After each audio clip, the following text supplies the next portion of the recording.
2 dias se passaram, durante os quais os aprendizes meditaram sobre tudo o que viram e aprenderam. Compreendemos as lições. Nenhuma ilusão seria mais possível guardar depois de concluídos os estudos. Estávamos angustiados, Ivone. As lágrimas percorriam as faces de Camilo e seus companheiros, rodeados de nostalgia e solidão, num acinzentado pavilhão indiano. Logo pela manhã do 3º dia, encontraram-se com os doutores Carlos e Roberto de Canalejas.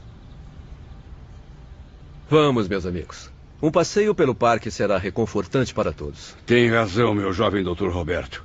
Esse estado depressivo está nos torturando. O desânimo é sempre mau conselheiro, cujas sugestões devemos rejeitar com todas as nossas forças. Reajam, meus caros. Concentrem suas vontades na força suprema, de onde emanam as energias que alimentam o universo. E logo reerguerão suas capacidades para prosseguir a jornada.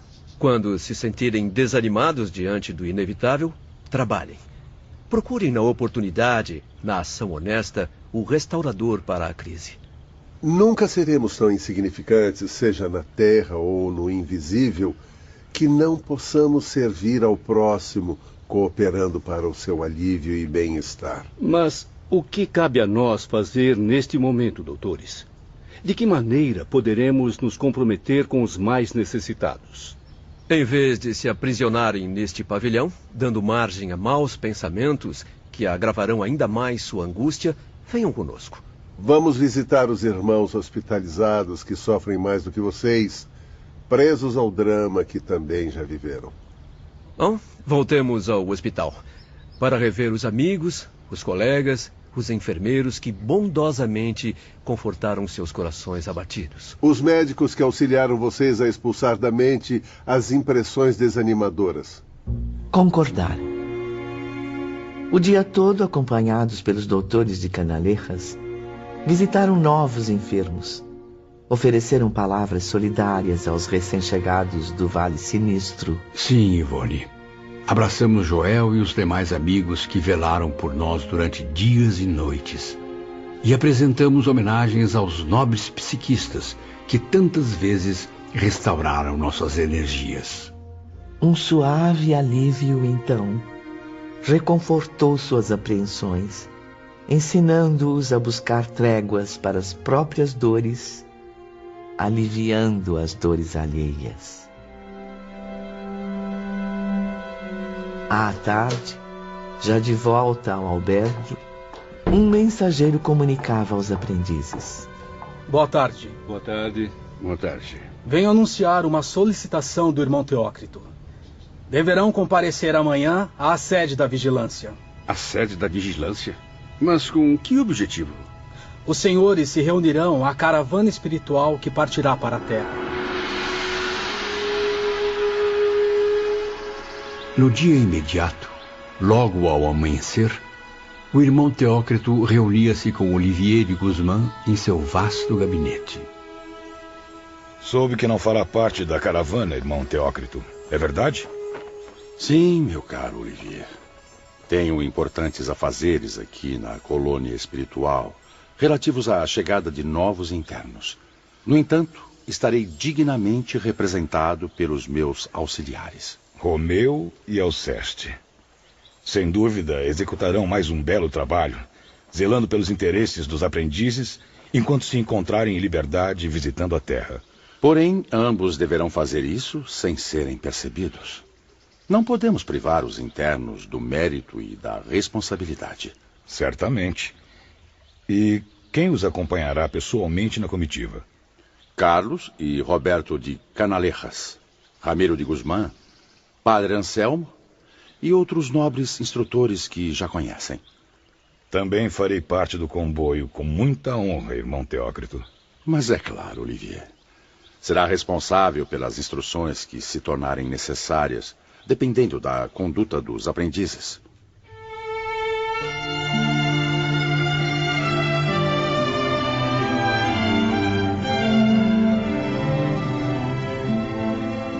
quando as primeiras paisagens da terra natal se desenharam, entre as emanações pesadas da atmosfera, o pranto inundou o coração de Camilo, repleto de saudade, respeito e alegria. 16 anos se passaram após o meu suicídio. 16 anos de prisão, de lágrimas, de dores inenarráveis. Sentado a seu lado na extensa comitiva, Padre Anselmo parecia ler os pensamentos de Camilo, reconhecendo toda a angústia que tomava seu espírito. Não fique constrangido, Camilo. É normal que esteja um tanto atordoado. Afinal, desambientou-se da própria terra natal. Está receoso de caminhar sozinho pelas saudosas ruas de Lisboa, não é? Sim, e do Porto, de Coimbra, que eu tanto amei. Sinto-me realmente constrangido e triste, mesmo estando em liberdade, Padre Anselmo. Força, Camilo. Estaremos por perto. O imenso comboio estacionou nas proximidades de Lisboa. Padre Anselmo afastou-se. Nossos instrutores e amigos retiraram-se de nossa visão, refugiando-se em locais invisíveis a nós. Deixaram os aprendizes entregues a si mesmos, mas não os abandonaram totalmente. Instintivamente, Camilo, Belarmino, João e Mário agruparam-se. Meus amigos, profundas modificações certamente ocorreram no meu ser após o longo estágio de sofrimento no invisível. Não sentem o mesmo? Sim, Camilo. Jamais imaginei ficar tímido diante da bela Lisboa. Pois além de tímido, João, reconheço-me apavorado face a face outra vez com esta sociedade a quem amei e desprezei ao mesmo tempo. Sociedade que eu maltratei com tantas iras, mas também exaltei nas comovidas páginas de meus livros. Estranho. Lembro-me agora, nitidamente, dos infelizes momentos que antecederam ao meu suicídio. Isso me deixa um tanto arrependido por estar aqui agora. Creio que o retorno despertou nosso subconsciente, tão carinhosamente adormecido pela terapêutica do Instituto. Também recordo agora, mais do que nunca, todos os entes que amei, os que me amaram, ou pelo menos os que tinham o dever de me amar. Eu preciso rever minha família, meu único refúgio nas trevas de tantas desgraças. Não pretende procurar a sua, Camilo? Minha família? Tenho medo de reencontrá-la. Medo, meu caro? Sim, Belarmino, medo. As desilusões sofridas por Jerônimo Silveira ainda estão muito vivas em minhas recordações. Não quero ser imprudente como ele, provocar em meu espírito a mesma desilusão que viveu ao visitar seus familiares. Jerônimo é Jerônimo, eu sou eu. Eu não posso comparar-me a ele. Por isso mesmo aqui vou eu, à procura dos meus entes queridos. Quem quiser que me acompanhe. Lar. Meu bom e velho lar. Os amigos, os parentes. Que mal haverá em revê-los? Espere por mim, Mário Sobral. E o senhor, professor Belarmino? É tão corajoso quanto os nossos dois companheiros? Ou terá coragem ainda maior de abandonar aqui um amigo sozinho e receoso? Não, Camilo. Por mais que muitas vezes nossas ideias sejam contrárias, devo admitir que acabamos mesmo nos tornando verdadeiros amigos. Então por que não caminhamos juntos? Creio que compartilhamos dos mesmos receios e também das mesmas convicções neste momento. Camilo acompanhou o amigo à antiga mansão, onde Belarmino havia nascido e crescido. Onde desfrutou o convívio amoroso da família que tanto o amava. Nas grandes salas, cujos pisos ainda estavam cobertos com os velhos tapetes, o vulto de sua mãe, inconsolável, parecia mover-se alucinadamente. Parecia, Ivone. Apenas parecia. Tudo vazio. Onde estará minha saudosa mãe, da qual não recebo notícias há anos. Pelo visto, a casa não pertence mais aos de Queiroz e Souza. Belarmino, até então frio e discreto, descontrolou-se. Camilo viu o antigo professor de dialética chorar diante da lareira, de joelhos, justo no local onde antes ficava o balanço da velha senhora. Perdão, mamãe. 1000 vezes perdão. Perdoe-me pelo desgosto que provoquei em seu coração tão generoso. Por que não está mais aqui? Eu preciso tanto da sua presença, nem que seja por alguns instantes, para amenizar em meu peito a dor de tanta saudade.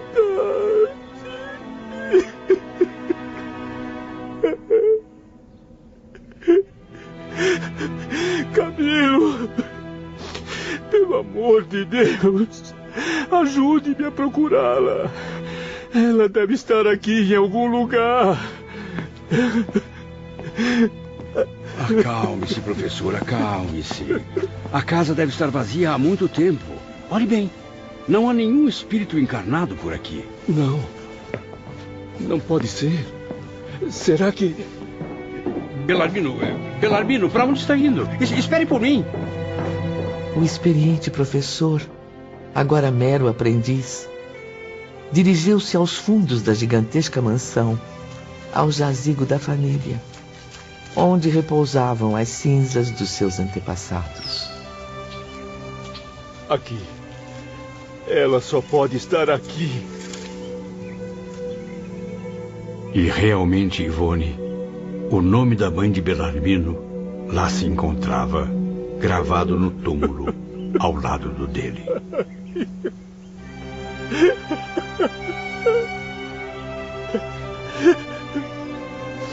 Ah, meu Deus! Por que foi causar tanto sofrimento a esta criatura iluminada? Acolhei sua alma em vosso reino, para que descanse em paz, sob o amor do Mestre de Nazaré.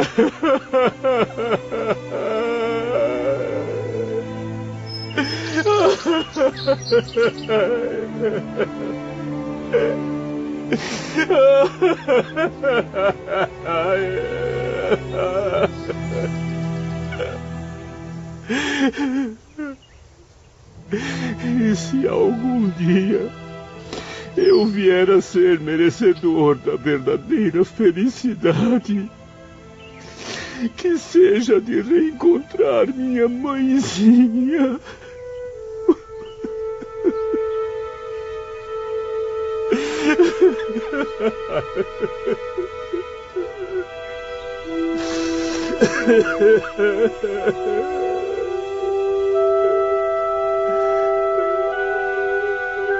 Entardecia, quando silenciosos descemos a encosta do Campo Santo.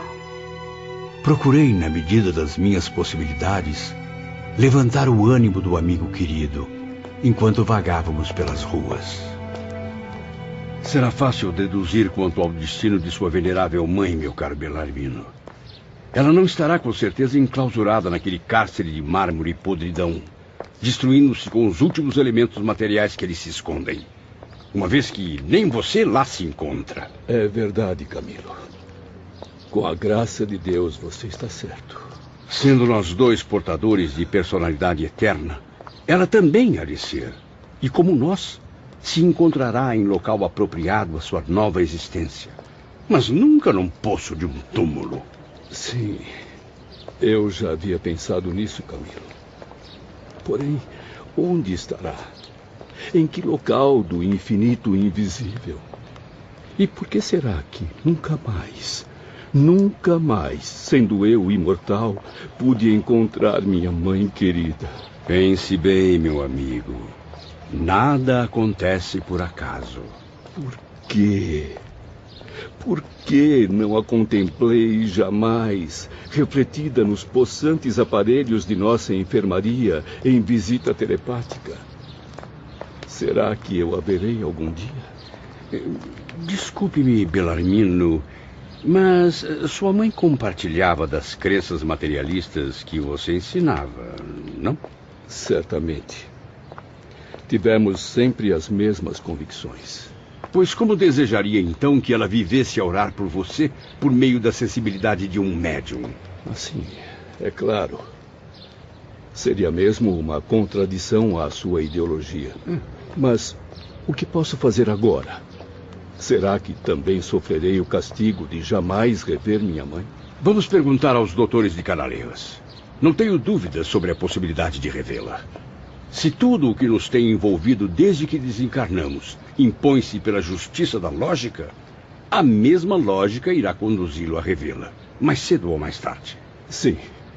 Perguntemos mais uma vez aos doutores. Quantas vezes já o fiz e ambos esquivaram-se de respostas decisivas. Mas onde os encontraremos agora? Não deixaram endereços. Fique calmo, Belarmino. Convém esperarmos. Em 16 anos e de desgraças surpreendentes, creio que aprendi as primeiras noções de uma virtude chamada paciência. A verdade, caro Camilo, é que preferia não ter voltado a Portugal. Sinto-me intranquilo e triste. Também estou assim. Além de cansado, muito cansado. Precisamos repousar um pouco. Mas onde encontraremos abrigo? Fico inibido em buscar hospedagem em casas estranhas. Considero um desrespeito.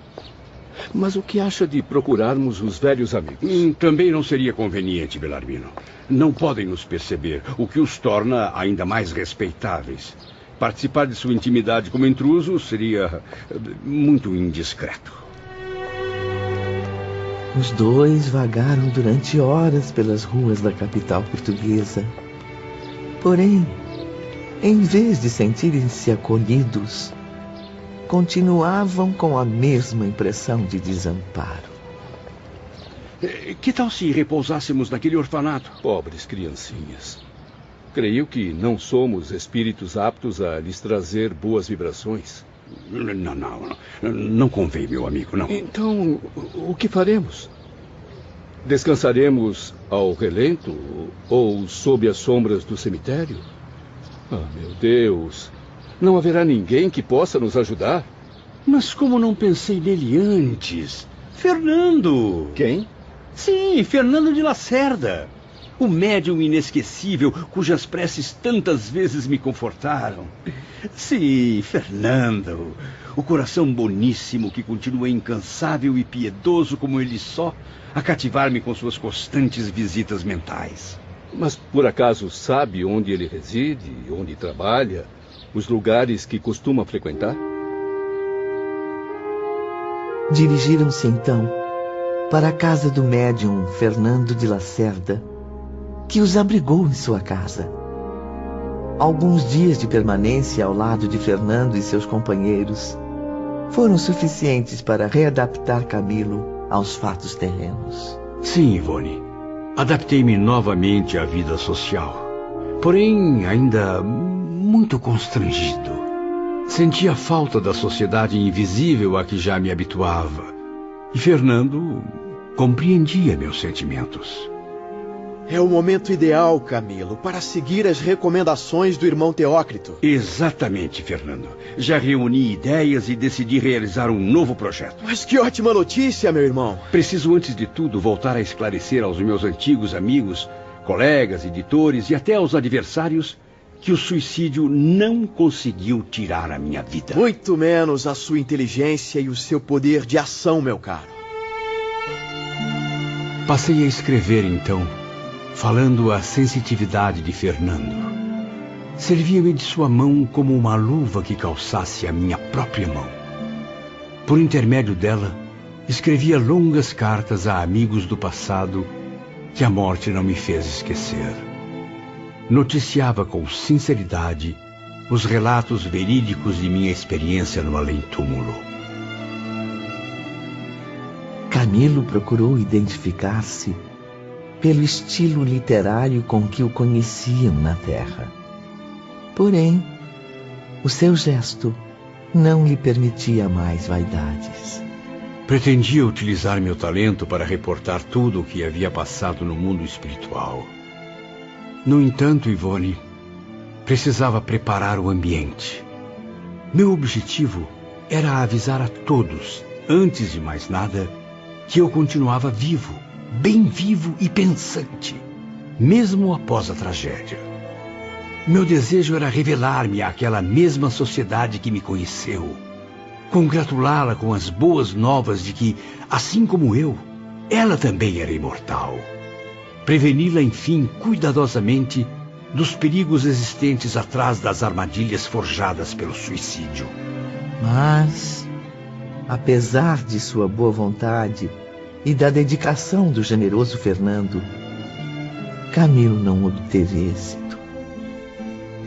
Vamos testemunhar agora um dos encontros que teve com o amigo médium durante sua permanência terrestre. Que decepção! Quanta vergonha, Fernando! Fui rejeitado pela maioria. Nem se deram ao trabalho de refletir, de perceber que desejo apenas servi-los, revelando-me ainda um ser pensante, inteligência viva, normal, independente do estado invisível. Infelizmente, Camilo, muitos ainda não estão preparados para acreditar nas realidades do além-túmulo. Desculpe-me, Fernando. Sem querer, acabei causando grandes desgostos a você. Logo a você, meu amigo, a quem sempre quis que respeitassem e honrassem pelo dom magnífico que possui, o de transmitir facilmente o pensamento dos espíritos. Você não tem culpa nenhuma. Lembre-se de que também publiquei livros espirituais. Há muito tempo também sou alvo de críticas ardentes, injustas, insultos ingratos, censuras abusivas, mas nem por isso desanimo. Continuo a exercer minha missão na Terra com louvor e dedicação. Ah, como estou desapontado. Nem posso defender um amigo, pois além de não me verem, também não desejam me ouvir. Não se preocupe com os que me atacam, Camilo. Procure defender seus ideais, sua missão de trazer a este planeta conhecimentos tão esclarecedores. É difícil, muito difícil. De nada valem as narrativas interessantes que trago do além. Como poderei surpreender meus antigos adversários na literatura? Ah, céus! Dramas tão impressionantes que encheriam os bolsos dos editores, pois certamente reconheceriam meu estilo inconfundível. Não há solução, Fernando. Sou forçado a calar-me, porque são bem poucos os que aceitam a minha volta.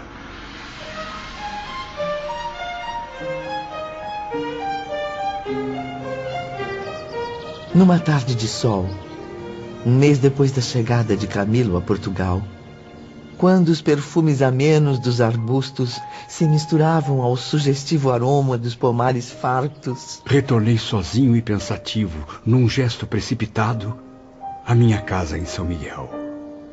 Recordações dolorosas seguiam meus passos pela estrada melancólica, e o passado impunha-se pouco a pouco, sacudindo de minhas lembranças as cinzas do esquecimento, reanimando-as para torturarem novamente meu coração. O velho casarão estava abandonado. Camilo visitou ansioso um por um os solitários compartimentos de sua casa na terra.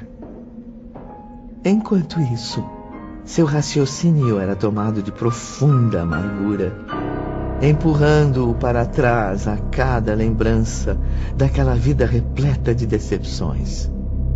Aos poucos, sua consciência exaltada o fazia sentir, sofrer e reviver integralmente o triste passado.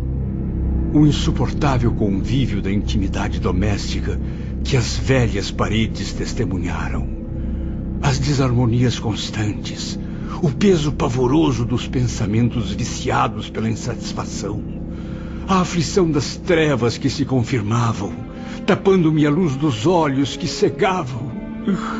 Ah, Ivone, E também a longa premeditação para o desfecho sinistro. O desespero supremo. A queda final para o abismo. Tudo surgiu novamente sob as vibrações pesadas do ambiente que presenciou os últimos dias da minha existência humana. Desorientado, Camilo entrou em desespero intenso. Perdeu o controle, com a consciência dominada pelas torturas do passado.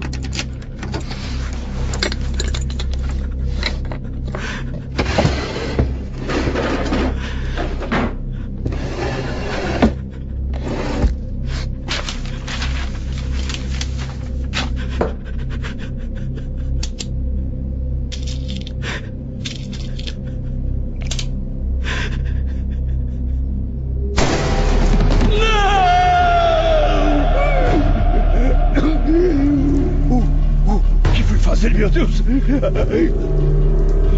Quanto sangue!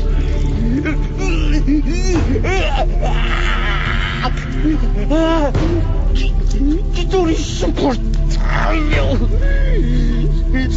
Socorro! Onde estão todos?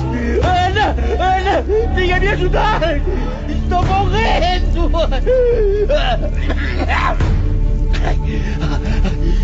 Malditos olhos que não veem! Maldita visão que não me serve mais! Por que viver assim?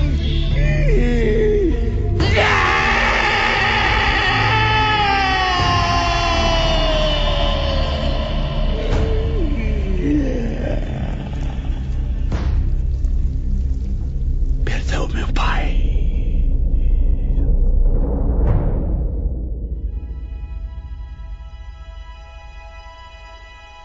Quando Camilo voltou a si, refeito do colapso fulminante, Romeu e Alceste tonificavam sua alma. Aplicavam sobre a sua testa fluidos regeneradores, provindos de suas raras potências magnéticas. Ele está recuperando a consciência, Alceste. Pobre alma. Já é noite. Passou muitas horas sob alucinações intensas. Já é noite? Onde estou, meus amigos? Não reconhece o perfume das árvores? E as belas ramagens dos vinhedos? Que pena. Pensei que estivesse sonhando. Mas percebo que ainda continuo em minha antiga casa. Procure repousar, meu irmão. Precisa recuperar as energias, pois ainda há muito o que fazer na Terra. Não. Pela misericórdia divina. Quero retornar ao Instituto Maria de Nazaré, ao pavilhão indiano. Só ali estarei seguro, longe das trevas do passado. Permanecendo aqui, não conseguirei esquecer meus sofrimentos. Isso não será possível, Sr. Camilo. Em benefício de sua própria reabilitação moral. Ainda deve realizar algo por aqui, como testemunho das suas capacidades de renúncia. Só assim poderá galgar novas etapas nos planos espirituais. Nobres e queridos mentores, indique-me então o que devo tentar para diminuir tantas torturas morais. As lembranças revividas, o ambiente, as desilusões, são desgostos que torturam meu coração. Que eu saiba agir com acerto, praticar algo digno de louvor, bastante honroso para me trazer alívio e conforto. Aconselhe-me, pelo amor de Jesus Cristo.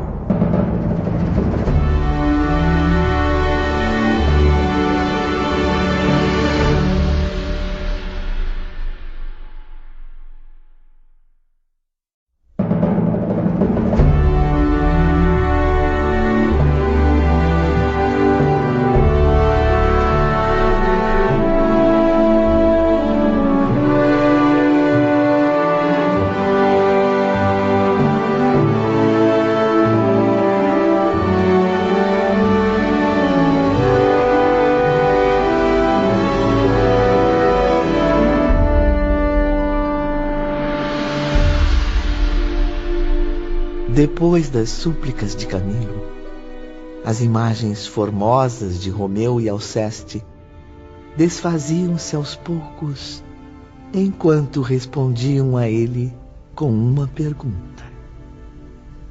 Quais foram as advertências do Dr. Roberto ao seu grupo, Camilo?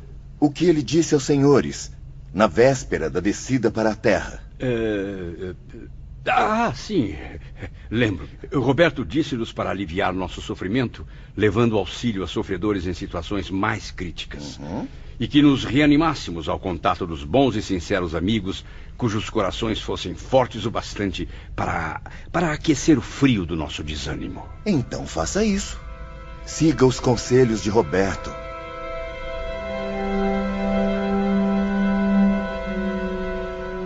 Reuni então todas as forças de que era capaz.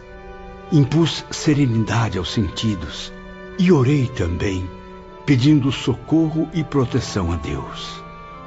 A solidão me deixava aterrorizado, Ivone. Contemplei o casarão sinistro, revivendo emoções abomináveis. Meu desejo era apenas afastar-me, mas afastar-me para muito longe, onde fosse possível esquecer a tragédia do meu próprio suicídio. Camilo então apertou os passos para escapar, e ao transpor as portas do antigo lar, uma compensadora surpresa o aguardava. Ramiro de Guzmán, Roberto de Canaleiras, louvado seja Deus! Venha conosco, meu amigo. Convém retornar ao domicílio do médium Fernando de Lacerda. Novamente no lar do médium que lhe oferecia abrigo, Camilo reencontrou Belarmino de Queiroz. Seguindo os impulsos positivos e os conselhos inesquecíveis dos seus instrutores, tomaram então uma decisão.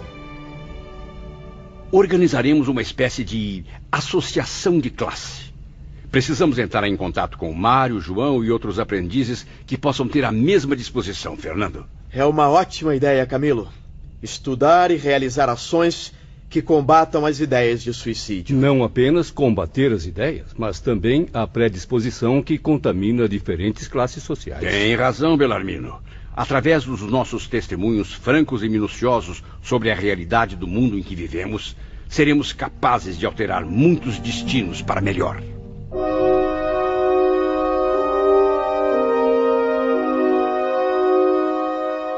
Alguns meses se passaram e o empreendimento encontrou diversos obstáculos. Além disso, muitos dos aprendizes não foram encontrados ou não quiseram participar, como ocorreu com Mário e João. Não fossem os eficientes socorros da legião que nos inspirava, certamente não alcançaríamos nenhum resultado satisfatório.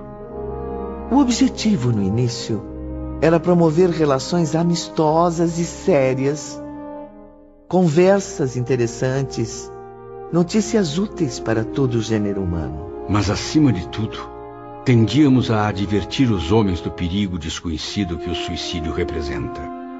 Foram raros, porém, aqueles que consentiram em aceitar nossa sincera amizade. E assim mesmo, Camilo, quase todos estranhos para vocês, indivíduos que viviam fora de Portugal. O que nos deixou profundamente decepcionados, minha amiga. Após grandes esforços para criarem oportunidades, depois de consecutivos dias de experiências exaustivas na Terra... A situação é triste, meus amigos. Já descobrimos diversos médiums aqui e ali, mas até agora, nada. Não suporto mais ser espezinhado. Como ousam duvidar da minha qualidade literária? Dizer que meus versos de agora não são tão puros quanto os habituais. Alguns colegas médiums até estão bem intencionados, Camilo, com boa vontade para ouvi-lo. Porém, infelizmente, representam a minoria. Acabam sendo induzidos pela impiedosa comitiva que geralmente os cerca. Fernando bem o disse. Essa comitiva de arrogantes nega-se a nos dar crédito, Camilo. Somos repelidos rispidamente. Jamais imaginei passar por tamanho vexame. Críticas, zombarias, ofensas, só isso que recebemos. Bando de mal-educados. Tratam-nos como vagabundos.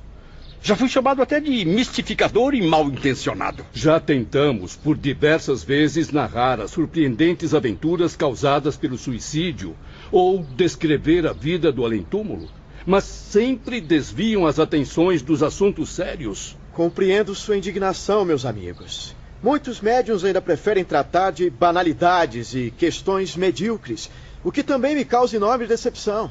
Deus do céu, o tempo corre e nada registramos de bom e meritório no severo livro da consciência. Tive uma ideia que talvez possa mudar completamente o destino desse projeto. Pois então, diga logo, Fernando.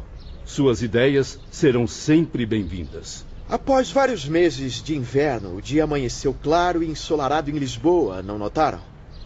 Vamos dar um passeio pelos jardins da cidade, que apesar de nos causar tantas decepções, ainda continua bela e acolhedora. Conversaremos sobre a ideia no caminho. O sol brilhava, como há muito não acontecia nas proximidades da capital portuguesa.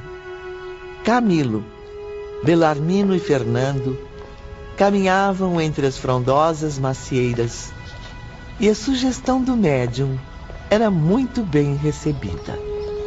Brasil! Mas é claro! Como não pensamos nisso antes? Como sabem, é um país irmão que acolherá de bom grado as ações que planejam executar. Certamente haverá muito menos preconceito do que em nossa pátria. Sim. Ainda me lembro da formosa reunião a que assistimos certa noite no interior de Minas Gerais, onde fomos levados por nossos educadores do Instituto Maria de Nazaré. Está decidido. Vamos tentar falar com os brasileiros e ver se alcançamos algo positivo. Compreendo o seu entusiasmo, Camilo. Porém, como faremos para chegar até lá? Orem, meus amigos. A oração simples, verdadeira, é a melhor forma de alcançarem este objetivo. Mais uma vez, Fernando estava certo. Os incansáveis legionários atenderam às preces dirigidas pelas mentes ansiosas de Camilo e Belarmino e encaminharam os aprendizes, então, ao Brasil, transportando-os facilmente sob sua proteção. Foi uma verdadeira bênção de Maria de Nazaré. Ofereceram-nos novas instruções num abrigo espiritual seguro, sob a proteção do qual estaríamos livres de surpresas desagradáveis.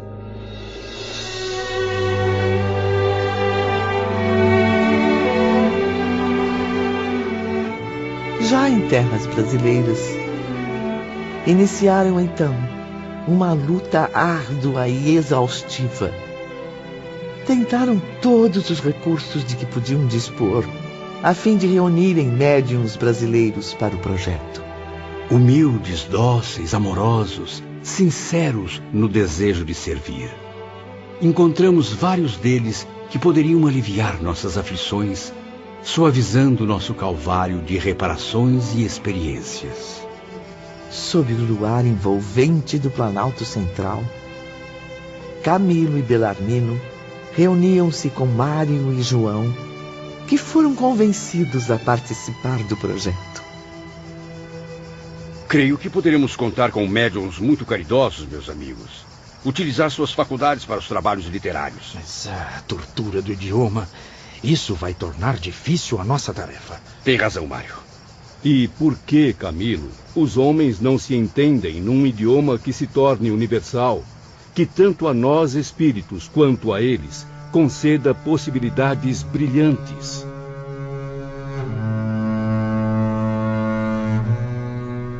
Numa noite em que se achavam tristes e desanimados, sob o abrigo da instituição brasileira, os aprendizes foram surpreendidos por uma visita iluminada, a do espírito de Fernando, cujo corpo carnal adormecia profundamente em Portugal.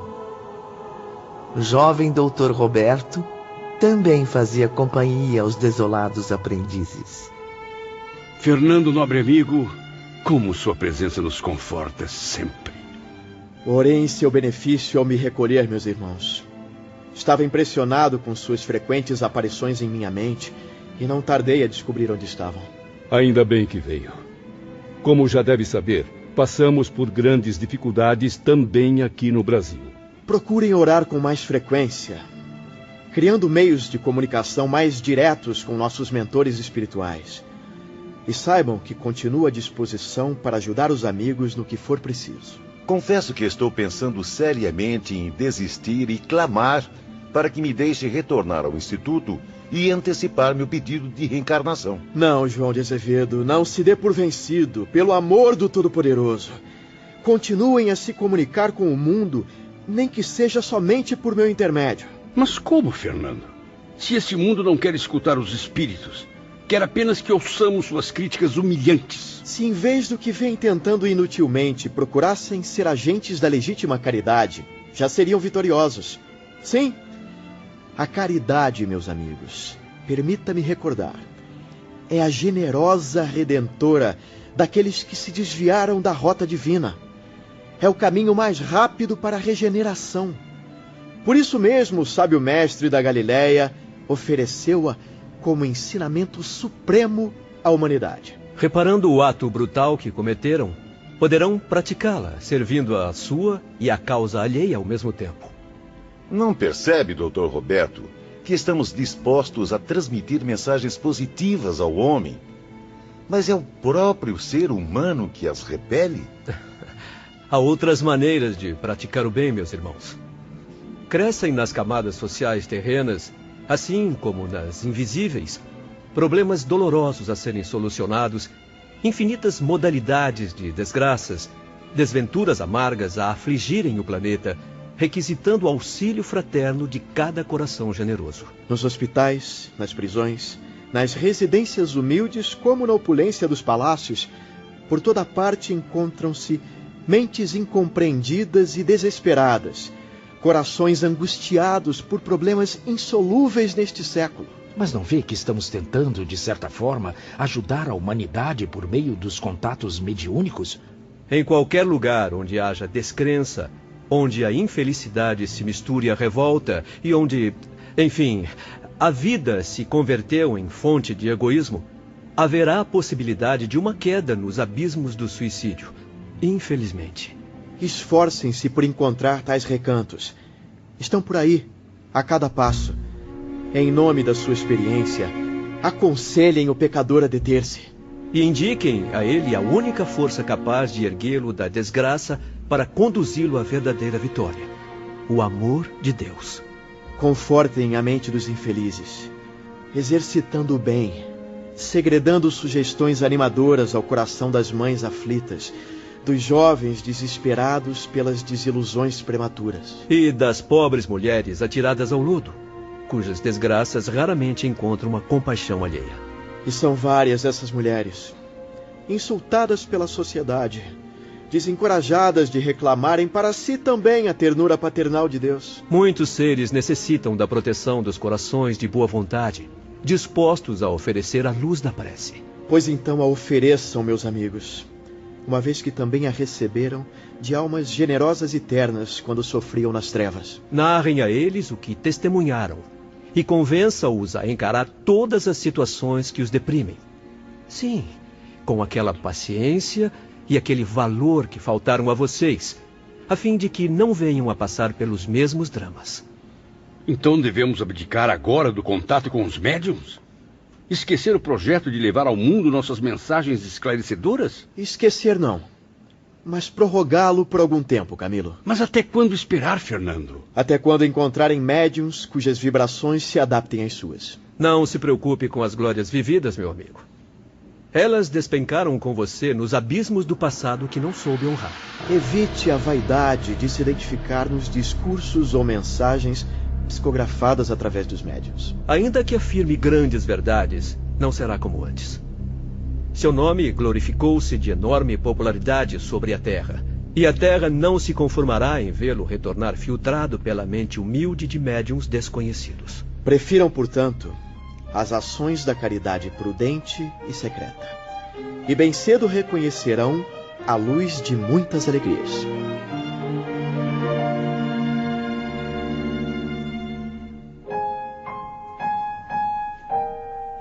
Os espíritos aprendizes ouviram a tudo com profundo interesse.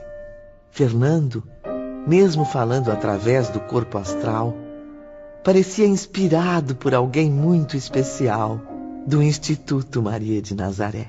Está certa, Ivone. Reconhecemos mesmo por várias vezes, em suas palavras vigorosas, as expressões do saudoso irmão Teócrito. O timbre paternal, singelo do amigo distante, que não nos esquecia. E as lágrimas rolaram de seus olhos, enquanto uma profunda saudade comovia seus corações. No dia seguinte, Camilo e seus companheiros decidiram visitar hospitais na Terra. Logo pela manhã, no saguão de uma casa de saúde. Quantos somos ao todo? 30, Belarmino. Sugiro dividir-nos em 3 grupos diferentes. E assim passou a ser feito. E cada grupo partia para uma missão específica. Com surpresa, notavam que não só os doentes os percebiam, como também os ouviam naturalmente. Na medida do possível, ministramos àquelas almas amarguradas, presas à carne, um remédio que nunca haviam recebido: a nossa solidariedade. Levamos os enfermos a ter força no presente e esperança no futuro. Ao término de um dia intenso de trabalho, os aprendizes reuniam-se novamente na recepção da grande casa de saúde. E então, meus amigos, o que realizaram? Onde esteve Belarmino? Preferi dirigir-me aos tuberculosos. Sugeri que tivessem paciência, esperança e bom ânimo. Procurei confortar os que possuem débitos de existências antigas ou consequências desastrosas de erros do próprio presente. E você, Camilo, como foi o seu dia? Meu remorso forçou-me a procurar aqueles que estão ficando cegos. Aconselhei-os a orar sempre. E o resultado foi incrível. Obtive êxito em muitos casos. Corações marcados pelo desânimo reanimaram-se diante das minhas sinceras vibrações. Amanhã pretendo não me concentrar somente nos hospitais. Quero também encontrar pelas ruas, pelas estradas, pobres cegos e miseráveis para lhes servir de conselheiro, murmurando aos seus pensamentos o grande conforto da divina palavra. E quanto a você, meu caro João de Azevedo? Como sabe, Mário, na vida passada, fui escravo do vício do jogo. Sacrifiquei tudo pelo domínio das cartas e da roleta. Dinheiro, saúde, dignidade, honra e até a própria vida. Eu confesso que não permaneci na casa de saúde. Voltei angustiado e oprimido até aqueles antros onde me prejudiquei. Mas o que foi fazer ali, João? Naqueles ambientes infestados de ganância, luxúrias e más vibrações. Exatamente. Aconselhar àqueles dominados pelo vício, assim como eu também fui. Tentei de tudo para afastar do abismo ao menos um só daqueles infelizes, suplicando forças ao alto, rogando o auxílio dos nossos mentores. E você, Mário Sobral, o que nos conta? Meus testemunhos, infelizmente, são ainda mais desagradáveis. Contaminada pelos hábitos do passado, a minha mente arrastou-me para os prostíbulos, independente do meu sincero arrependimento. Isso causou-me um sofrimento terrível. Mesmo assim, eu tentei convencer a juventude a desistir dos maus princípios. Por intermédio de discursos em locais onde impera a perversão, eu narrei a uns e a outros minhas próprias desgraças. E como foi recebido, meu amigo? Não me respeitaram, Camilo. Fui desprezado pela grande maioria e não sabia o porquê. Então lembrei-me de um dos inesquecíveis diálogos com o irmão Teócrito, que me disse: nos antros onde a depravação tem mantido o seu império letal, as intuições do além-túmulo não se fazem sentidas. As citações animalizadas, inferiores, tornam-se barreiras que nenhuma entidade em suas condições será capaz de remover, muito menos se fazer compreendida. Nos dias e noites seguintes, estenderam os serviços às prisões, obtendo êxito no sombrio silêncio das celas. E por fim, Ivone, invadimos domicílios particulares à cata de sofredores inclinados ao suicídio. Homens e mulheres desesperados que aceitassem nossas advertências através de sugestões para o bem. Havia casos em que os aprendizes tinham a seu alcance somente um recurso: sugerir a ideia da oração e da fé nos poderes supremos. Induzir aquelas criaturas, geralmente mulheres, a se devotarem amplamente à crença que possuíam. No entanto, os aprendizes sofriam, porque o serviço era árduo.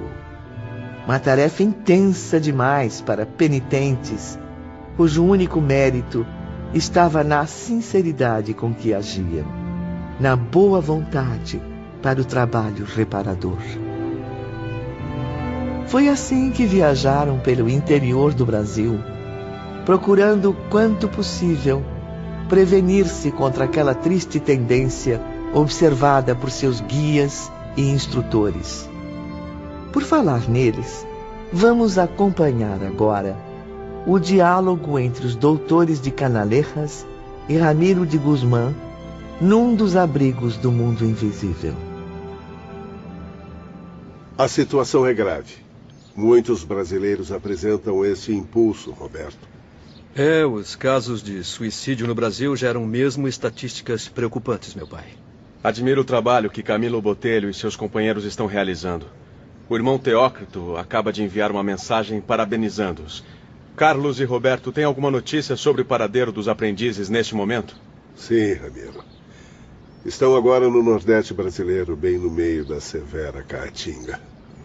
Rendem homenagens ao sertanejo heróico que, em lutas incessantes contra a eterna seca, não descrê jamais nem do seu Deus, nem do futuro. Povo esperançoso, sempre na expectativa de dias melhores, de uma pátria compensadora que, na verdade, só os encontrará no seio da imortalidade. E o que está previsto para os próximos dias? Permanecerão ainda um bom tempo no Brasil, participarão de diferentes peregrinações, nas quais receberão grandes aprendizados. O que iluminará suas mentes com novos e férteis conceitos filosóficos. Soube que o irmão Teócrito providenciou a eles encontros com espíritos elevadíssimos. Exatamente, Ramiro.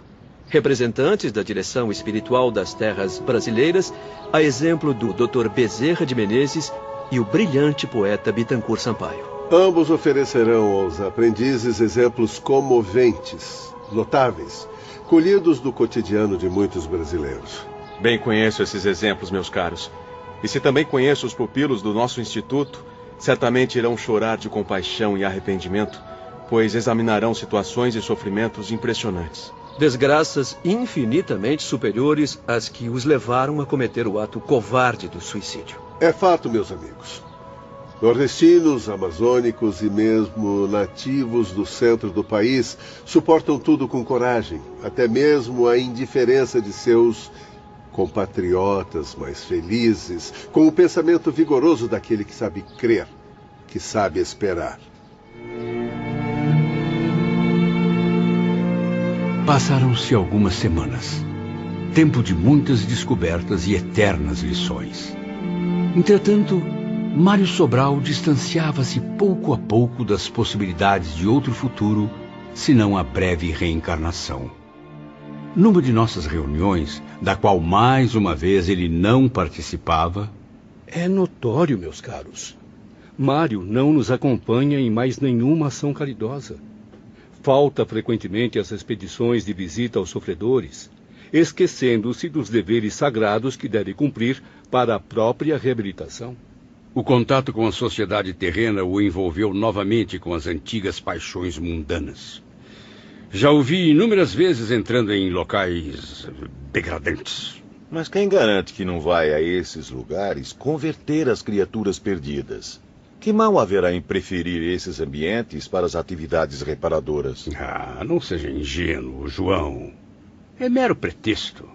Ele se compromete diante dos guias espirituais a fazer uma coisa, mas na verdade frequenta esses lugares movido pelas perdições do passado. Pobre Mário.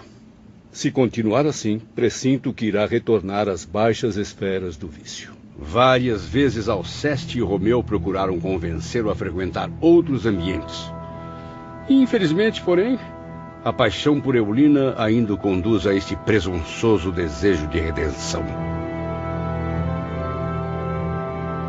O estágio dos aprendizes na Terra era como um exame para a ascendência a novos cursos. Camilo, assim como os outros, tinha certa liberdade de ação, embora não estivesse completamente desamparado. É verdade, Ivone. Estávamos esperançosos, pois vínhamos obtendo aprovação nos exames. Mas Mário, pobre Mário Sobral, estava praticamente reprovado.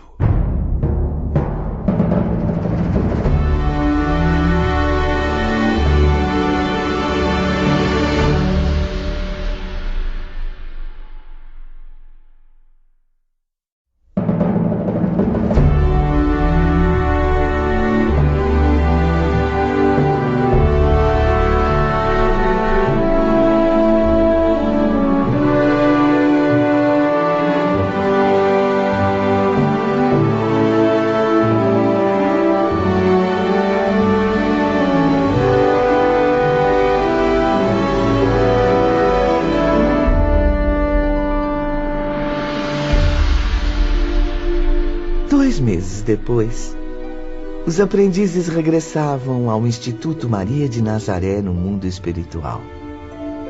Ali, foram novamente hospedados no pavilhão anexo ao hospital. Estou ansioso para ouvir o irmão Teócrito. Eu também, meu caro Belarmino. Eu quero saber a opinião dele sobre como nos saímos na expedição à Terra. Isso é o que mais me preocupa, João. O que a direção-geral decidirá sobre nosso futuro? Para onde iremos? O que será de nós quando estivermos longe de Teócrito, de Roberto, enfim, desta elite tão acolhedora? Será que reencarnaremos imediatamente no caso de não termos conseguido méritos para um estágio mais longo nesta colônia?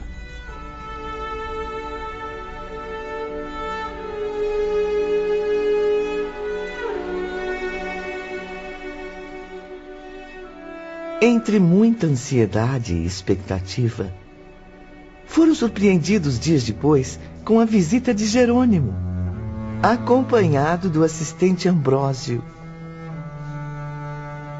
Jerônimo jamais se conformou com a trágica situação da família dele na Terra, Ivone. Aliás, desde o Vale Sinistro, o conhecíamos como um dos mais divergentes da nossa falange de suicidas. Bom dia, meus caros. Bom dia, Jerônimo. Acabo de chegar ao pavilhão indiano.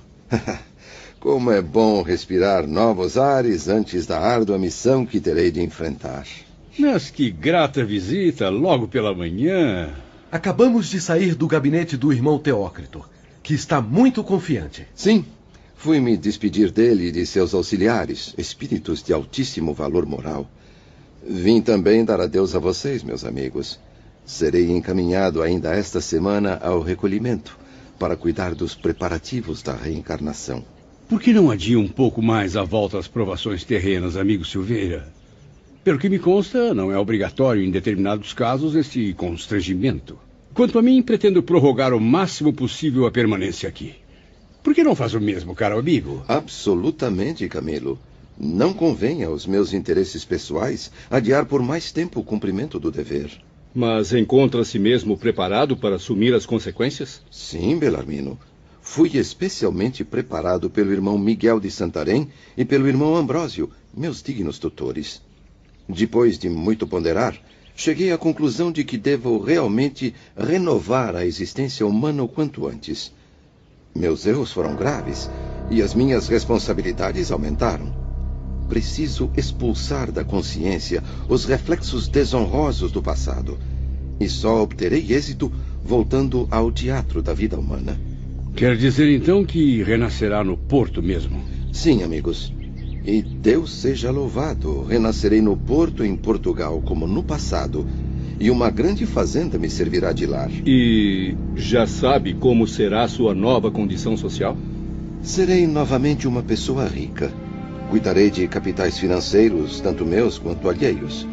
E, como já esperava, enfrentarei pela segunda vez as tentações sopradas pelo orgulho, pelas vaidades e pelo egoísmo. Sairá vitorioso, meu irmão.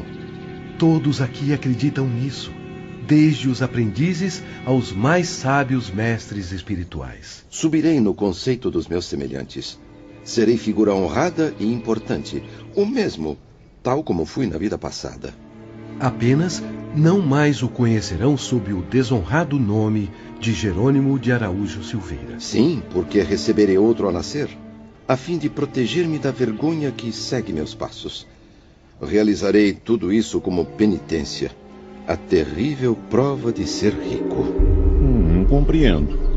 Como pode considerar a riqueza algo negativo? Meu caro João, em alguns casos, a riqueza é bem mais arriscada e temível do que a miséria.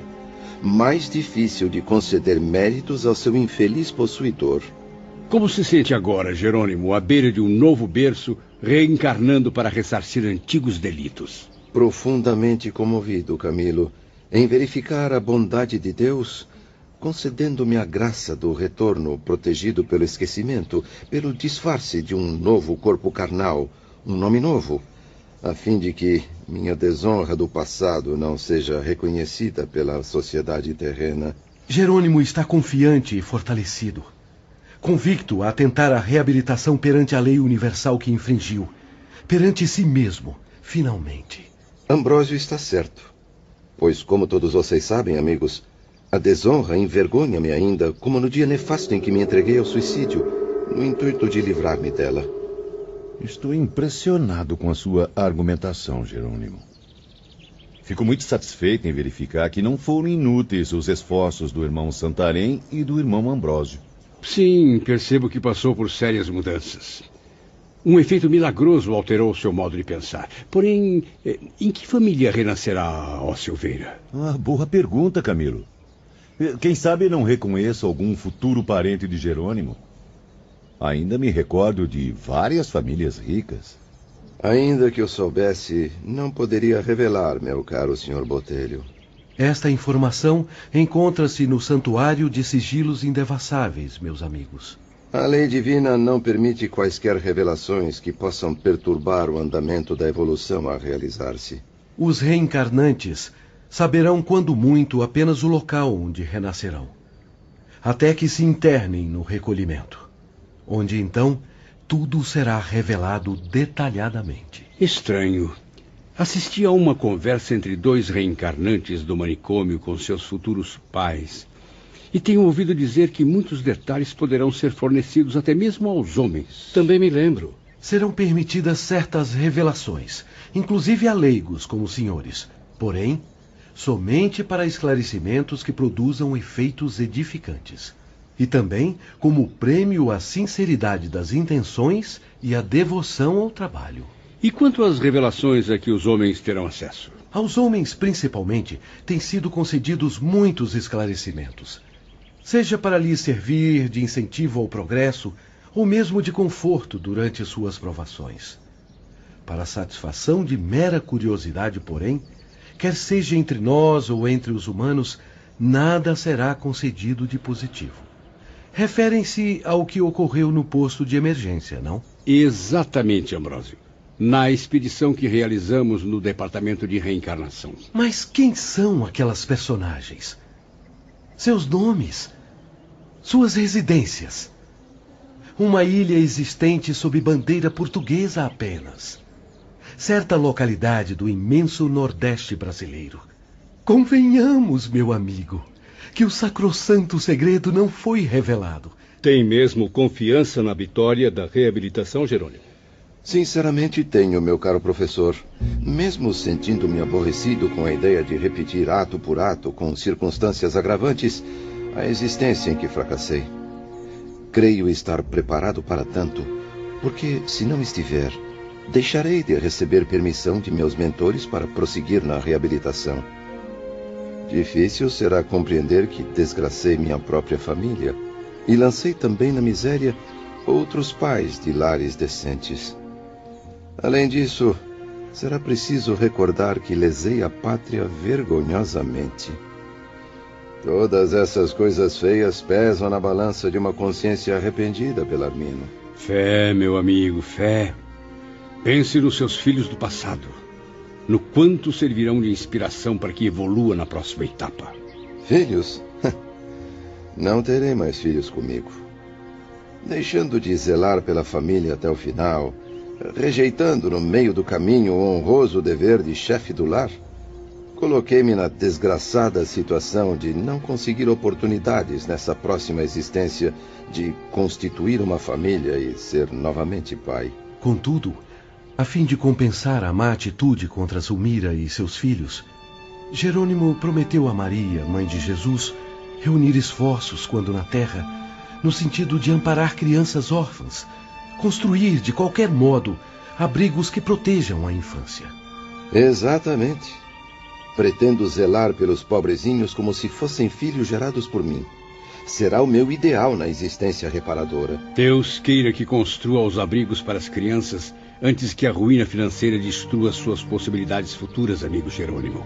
Deus queira, amigo. Porque antes ou depois da ruína financeira que me aguarda novamente, hei de tornar-me arrimo de muitos órfãos, seja à custa de qualquer sacrifício. No momento, o nosso penitente carrega as melhores intenções, porém, a vitória dependerá de sua força de vontade. Não está sendo pessimista demais, meu jovem Ambrósio? Cauteloso, irmão Camilo, apenas isso. Geralmente o espírito reencarnado deixa-se levar pelas armadilhas terrenas, esquecendo compromissos de honra assumidos na espiritualidade. Mas, se a vontade de vencer for superior às influências nocivas do mundo material, será bem certo que seus mentores invisíveis o iluminarão com inspirações sadias. Serei eu, então, o pessimista? Suponhamos que Jerônimo venha a desprezar as promessas feitas ao reencarnar. O que acontecerá? A consciência o deixará eternamente inquieto. E mais tarde, regressando à espiritualidade, se envergonhará de ter faltado com a palavra. Compreenderá, além disso, a necessidade de cumpri-la em uma nova migração terrena. Esperamos, no entanto, que isso não aconteça no caso em questão. Jerônimo possui o principal fator para realizar o prometido: a boa vontade, a ternura pelo órfão abandonado. Tem alguma notícia da sua Margaridinha? Permanecerá para sempre no Brasil? E Albino? Continua na prisão? Sua Majestade interessou-se por ele realmente? Ah, sim. Estava mesmo para contar aos amigos as boas novas. Nunca mais pude visitá-los, como sabem. No entanto, estou seguramente informado de que Margaridinha, chegando ao Brasil, casou-se com um compatriota, homem honesto e de bom caráter. Ah, louvado seja Deus. Louvado seja, meus amigos. Que bem faz a minha alma dar essa notícia. Quanto ao Albino, é comerciante, embora modesto, em Lourenço Marques, na África. Corresponde-se frequentemente com aquele médium amigo de vocês. Fernando? Sim, Fernando, que o tem aconselhado honradamente, que empregou todos os esforços para favorecer-lhe meios honestos de viver. Além de ensinar a Albino a ciência dos espíritos, da qual tornou-se adepto fiel. E meu saudoso filho casou-se também há pouco mais de um ano com uma bonita morena portuguesa africana. E agora é pai de 2 lindas gêmeas recém-nascidas. Você os vê, Jerônimo? Costuma visitá-los? Sim, amigo Botelho. Vejo-os através dos aparelhos do irmão Santarém. É como se os visse bem de perto e falasse com eles. Tenho permissão para isso. E quanto a Zulmira? Ah, Zulmira. Cúmplice infeliz das minhas loucuras. Pobre mulher. Amava-a tanto, meu Deus. Fui o responsável por suas quedas. Também devo reparações a ela. E hei de saldar essa dívida com a graça do Todo-Poderoso. Zulmira termina sua desgraçada vida amparada pelas filhas mais velhas, que não se negaram, graças a Deus, a socorrê-la quando as procurou. Mas será que mesmo depois de tanto sofrimento ela não mudou sua conduta? Pelo que sei, nem um pouco, professor. Chegou até a tentar impedir Margarida de ir para o Brasil.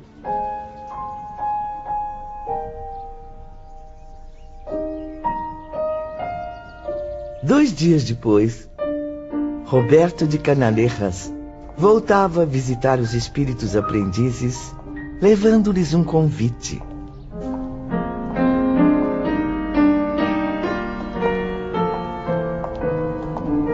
Irmão Teócrito convoca os amigos para uma reunião hoje à noite na sede do departamento hospitalar. É sempre bom rever o irmão Teócrito.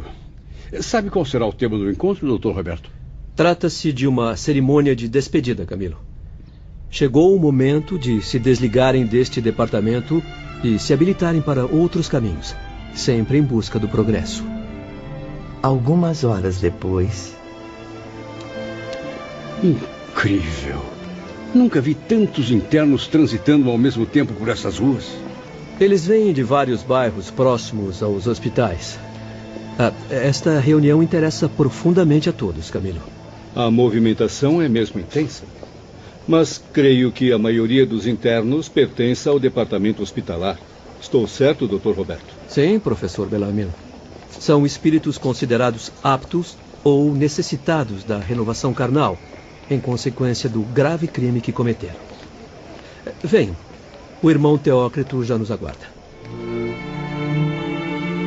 Ao ingressarem na sede do departamento, onde Teócrito mantinha os gabinetes de direção, foram surpreendidos pela majestosa arquitetura do edifício. Assim como nos demais, imperava o estilo português clássico, de grande beleza e sobriedade de linhas. Ao chegarmos, fomos gentilmente encaminhados a uma grande sala de assembleia, onde as tribunas dos palestrantes seriam ocupadas pelo grande público, isto é, por nós, os tutelados. Ao nível da sala, ficariam os diretores, como num anfiteatro. O tom branco azulado destacava-se na luz que invadiu o ambiente, como se sua fonte viesse de fora do edifício. Pouco a pouco, o recinto foi ficando cheio. Os lugares reservados às sessões eram rigorosamente separados por linhas divisórias. As arquibancadas funcionavam como grandes camarotes destinados a classes sociais diferentes. Ali, porém, a segregação era mais justa, ou seja, as diferenças eram de ordem moral e vibratória. Os grupos que enchiam cada camarote harmonizavam-se satisfatoriamente, apresentando grau idêntico na escala das responsabilidades, dos méritos e deméritos. Os responsáveis pelos vários setores do departamento mantinham-se ao lado de Teócrito na tribuna de honra. Assistentes e vigilantes, por sua vez, acompanhavam os internos nas arquibancadas. Creio que o evento seja realmente importantíssimo. Já repararam nas presenças ao redor do irmão Teócrito? Padre Anselmo, educador da falange de suicidas obsessores aprisionados na torre. Irmão Miguel de Santarém, o abnegado conselheiro do isolamento. Irmão João, guia paciente e caridoso da triste falange do manicômio. E, é claro, Romeu e Alceste, com toda a qualidade de assistentes do irmão Teócrito. Já notaram quem está à direita, bem ali ao longe? Jerônimo, nosso companheiro. Parece-me tão cabisbaixo, pensativo.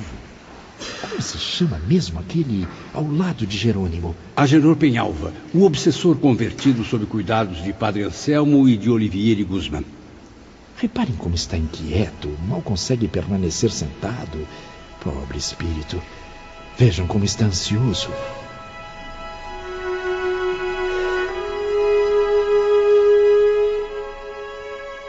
Deus queira, Ivone, que um dia os homens encarnados, responsáveis pelos graves problemas que agitam a humanidade, aprendam com os espíritos quando se reunirem para decidir o futuro da Terra.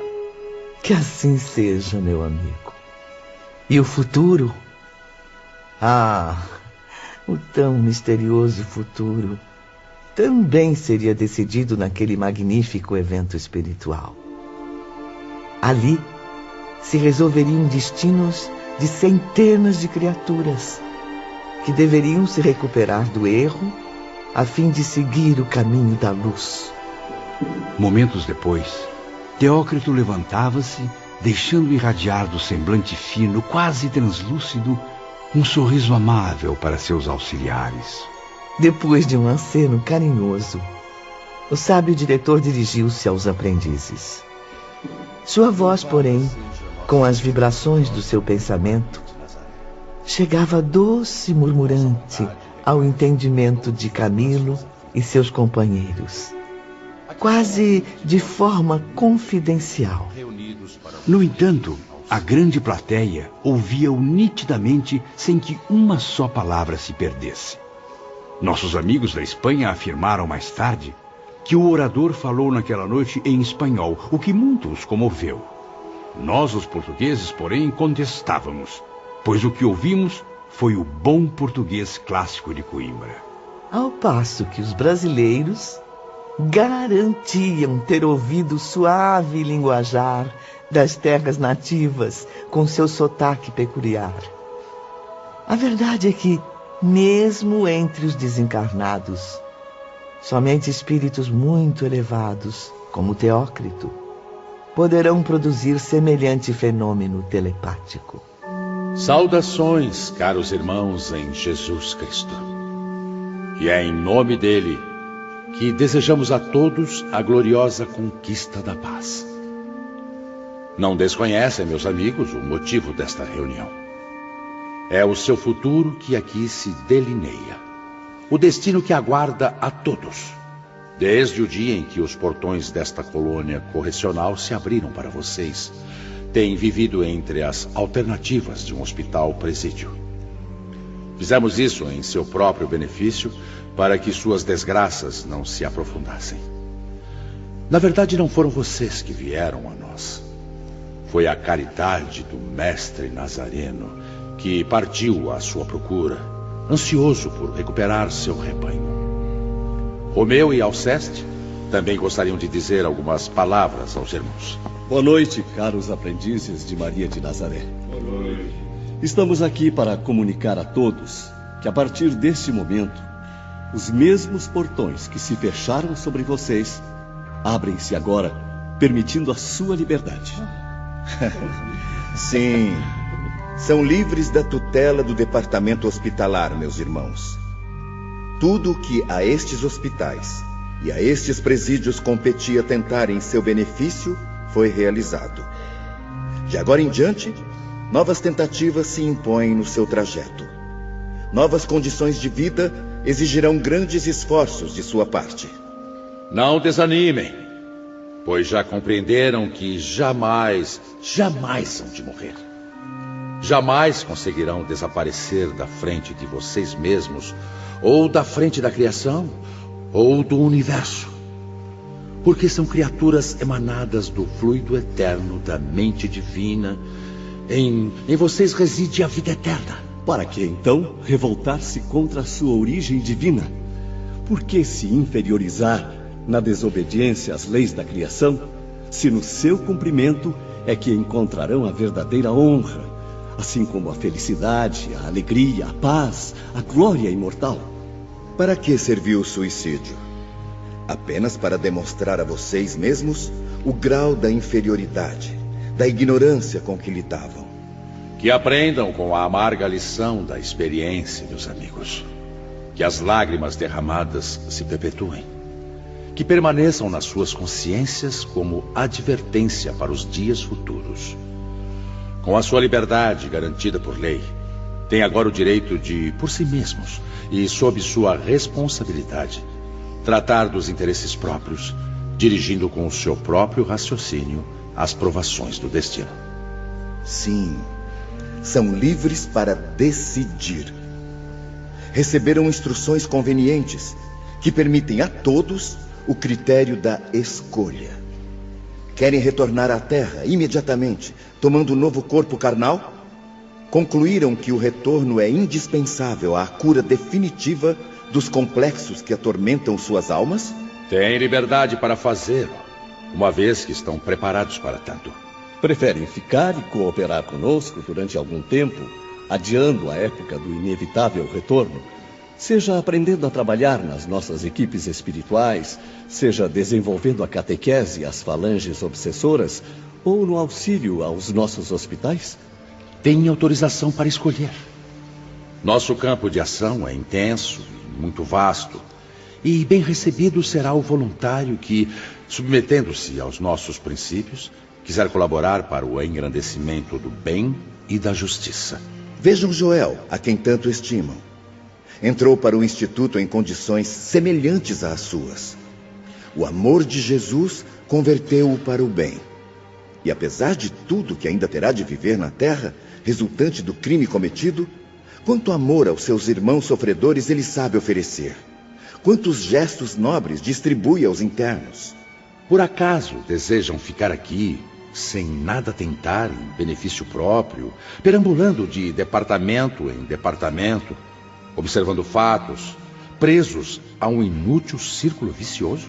Ou nos planos inferiores, arriscando-se a perigosas tentações, inativos, ociosos, sem praticar o bem, mesmo incapazes da prática do mal, uma vez que não são maus. Com todas as forças da nossa alma, aconselhamos aos amigos que não procedam assim. Por outro lado, desejarão prolongar a permanência no Instituto, a fim de se aprofundarem nos conhecimentos superiores da vida? Sejam bem-vindos, meus caros.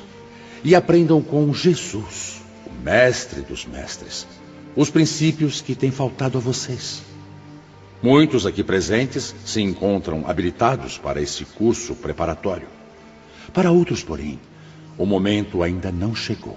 Desculpe-me, venerável irmão Teócrito, mas como saberemos quem está ou não habilitado? Se o meu momento chegou, quem irá me dizer? Da mesma maneira, e se ainda não estiver pronto para receber tamanhos ensinamentos? Camilo, Belarmino, meus queridos irmãos, suas consciências revelarão o caminho a seguir. Não há necessidade de citarmos nomes. Mesmo aos habilitados, no entanto, nada obrigará à aceitação do convite. Aceitarão se o quiserem, por livre e espontânea vontade. Ah, sim, entendi. Concederemos a todos um prazo. Embora estejam esclarecidos para decidir por si mesmos, convém sermos cautelosos. Receberão ainda algum tempo para meditação. E quanto tempo teremos, nobre irmão? 30 dias. Não mais do que isso. 1 mês para refletirem sobre as escolhas que definirão os seus destinos.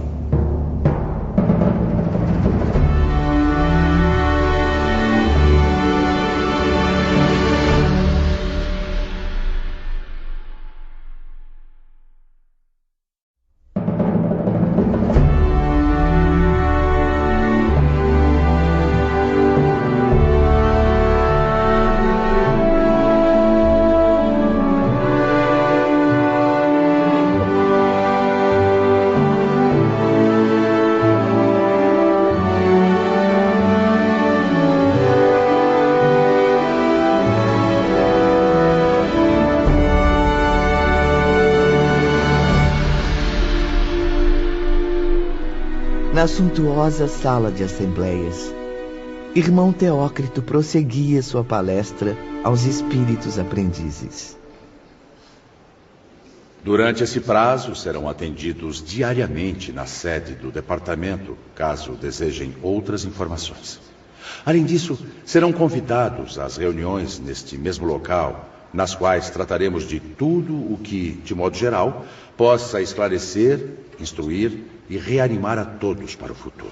Esgotado, porém, o prazo concedido de 30 dias, deverão informar à diretoria as resoluções tomadas, prontificando-se ela a encaminhar então os amigos para o destino que escolheram. Dali nos retiramos naquela noite memorável, reconfortados, fortalecidos por uma bendita esperança. E ali voltamos ainda muitas vezes para ouvir os conceitos de Teócrito, Romeu e Alceste. Um mês depois, grande movimentação ocorria no departamento hospitalar e na torre. Turmas de asilados cruzavam as alamedas cobertas de neve dos parques, dirigindo-se à sede do departamento, acompanhadas de seus mentores espirituais. Em frente ao grande edifício, Camilo reunia-se com outros internos. E então, Agenor, já tomou sua decisão? Assim como vários outros prisioneiros da torre, semeei desordem, lágrimas, desgraças incontáveis. Levei tristeza a muita gente, seja como homem encarnado ou como espírito inferior. Assim, eu não vejo outra saída a não ser optar pela reencarnação imediata. E quanto a vocês, meus caros Jerônimo e Mário? Também escolhi o retorno imediato. Sinto tanto remorso e angústia que não me vejo capaz de pensar em outra opção. Eu tenho urgência de reparação, Camilo. Somente a volta às experiências terrenas me trarão esperança. Alguns espíritos optaram pelo estágio na vigilância, em que poderiam aprender algo para se fortalecer um pouco mais, pois temiam ainda o contato com a carne, desconfiados das próprias fraquezas. Momentos depois, Belarmino, João de Azevedo, eu e alguns poucos que se afinavam conosco, atraídos pelos magníficos ensinamentos do irmão Teócrito, nos apresentamos em seu gabinete. Venerável diretor, caso sejamos merecedores de tamanha graça, mesmo com os deméritos que recaem sobre nossas consciências, nós preferimos continuar aqui. Somente as lições que temos recebido já nos deixam entusiasmados. Sejam bem-vindos, amigos. Amanhã mesmo poderão seguir seu novo destino. Para que esperar mais? Graças a Deus. Será novamente uma honra receber diretamente do senhor ensinamentos tão proveitosos. Não continuarão mais sob minha dependência, meus filhos. Minha missão com vocês foi concluída. Serão encaminhados para frente sob os cuidados de novos mentores. Mas que pena. Estaremos unidos, no entanto, para sempre, pela afeição que se estabeleceu entre nossos espíritos.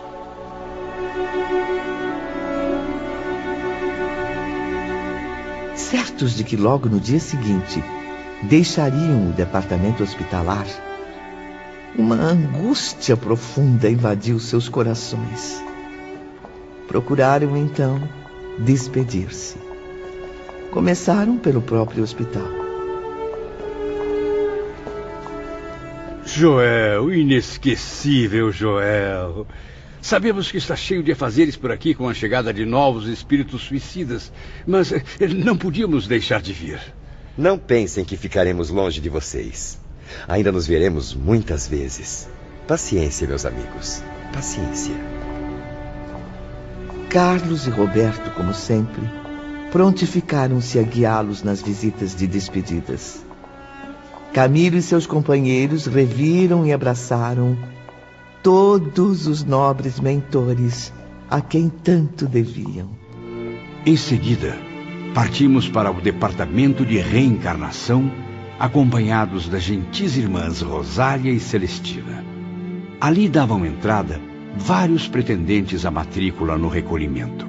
Falanges de espíritos arrependidos que iam polir a consciência manchada pelo pecado e assim redimir-se da desonra. Caminhavam numa fila extensa de 2 em 2, subindo as escadarias. Seguiam cabisbaixos, constrangidos, temerosos, até desaparecerem. Momentos depois, nos deparamos com o grupo conduzido pelo irmão João, diretor do manicômio. Eram espíritos assustadores, em lastimável estado vibratório, incapazes de raciocinar livremente. Acompanhado de perto pelas irmãs Celestina e Rosália, Camilo não conteve as lágrimas ao avistar novamente Jerônimo e Mário. Primeiro, abatido, curvava a cabeça sobre o peito, sem perceber a presença dos amigos. O segundo, porém, sorridente, trazia os cabelos desalinhados como na primeira vez que o viram, o peito corajoso, erguido, como um desafio às lutas futuras. Ao nos avistar, acenou amigavelmente, num adeus que parecia o último, enquanto um horror indescritível oprimia nossas almas. Mário acenava com 2 miseráveis tocos de braço, onde não existiam mãos, embora elas lá estivessem, destacadas, encravadas em seu próprio pescoço. Era como se recordasse a morte violenta pelo estrangulamento, a mesma dada por ele à infeliz Eulina na encarnação passada. Este certamente vencerá, cara Rosália. Sim, irmã Celestina. Sua própria migração terrena será calvário áspero, próprio das almas corajosas que se arrependem. E do berço ao túmulo, apenas lágrimas conhecerá. Viverá sem esperanças nem compensações, mutilado, enfermo, humilhado, ridicularizado, traído pela própria mãe. Maria Santíssima! Pela própria mãe? Por quê? Sua mãe será uma pobre meretriz. O rejeitará logo ao nascer, pois renascerá nos ambientes viciados com os quais se envolveu no passado. Mas será preciso que assim seja, ó meu Deus, para que se reconcilie com a própria consciência, se reencontre com o progresso natural de cada criatura à procura de Deus. Tão bem Mário assim o compreendeu que ele mesmo escreveu a própria sentença e entregou-a para o irmão Teócrito. Mário impôs-se uma penitência duríssima, como tantos e tantos irmãos nossos existentes na Terra, no resgate severo e decisivo. Ao entardecer do dia seguinte, os aprendizes deixavam o departamento hospitalar. Um veículo modesto, do tipo usual no interior da colônia espiritual, veio buscá-los. Silenciosos, comovidos, acomodaram-se em seu interior. E Romeu lhes falou. Boa tarde. Alceste e eu iremos acompanhar os senhores ao seu novo domicílio. Enquanto o veículo deslizava suavemente, Camilo e seus amigos observavam as neves melancólicas se desfazerem. A paisagem se coloria de formosos tons cor-de-rosa. Flores multicoloridas surgiam à beira das estradas caprichosamente cuidadas, enquanto as primeiras casas da metrópole hindu apareciam aos seus olhos surpreendidos. Meu Deus! Devo estar sonhando. Louvado seja nosso Senhor Jesus Cristo. É verdade. Nós realmente progredimos.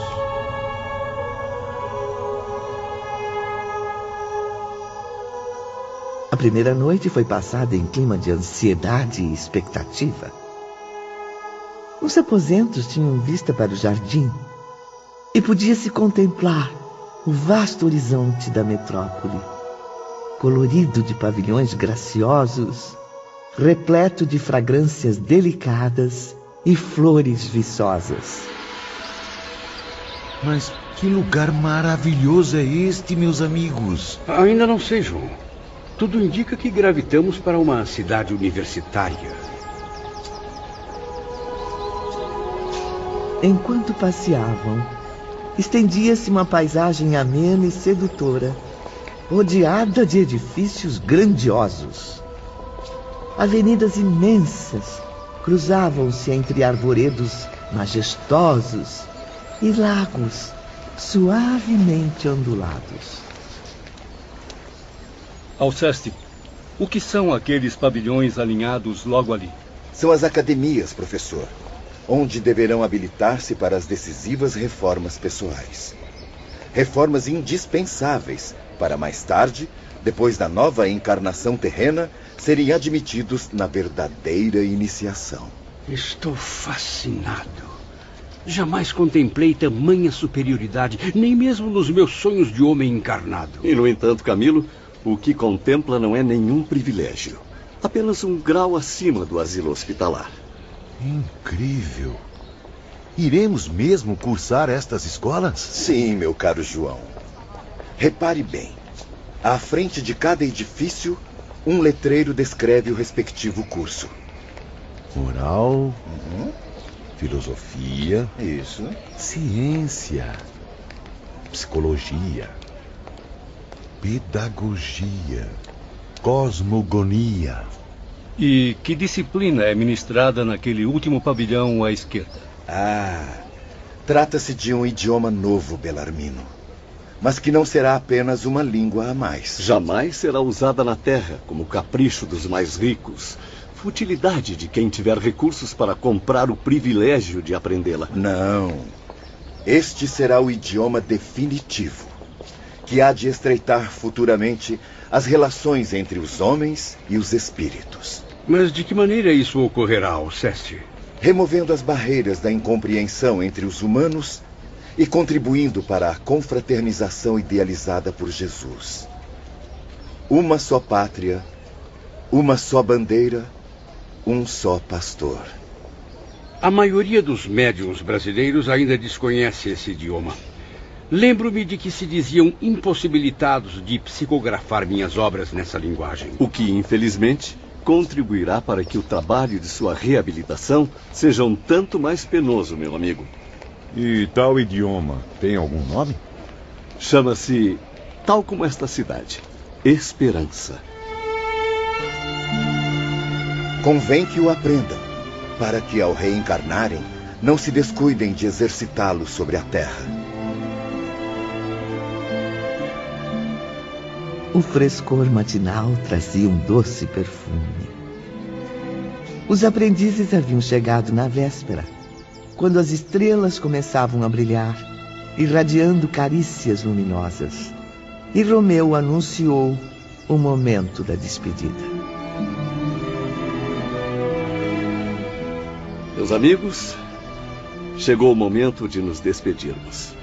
Estarão agora sob os cuidados do irmão Sóstenes, diretor da Cidade Esperança. Nossa missão com os senhores chega agora ao fim. Esperamos sinceramente que aproveitem esse novo estágio de aprendizado. Que Deus ilumine seus passos. Jamais conseguiremos ser gratos o bastante por tanta dedicação. Jovens Romeu e Alceste. Até algum dia, meus irmãos.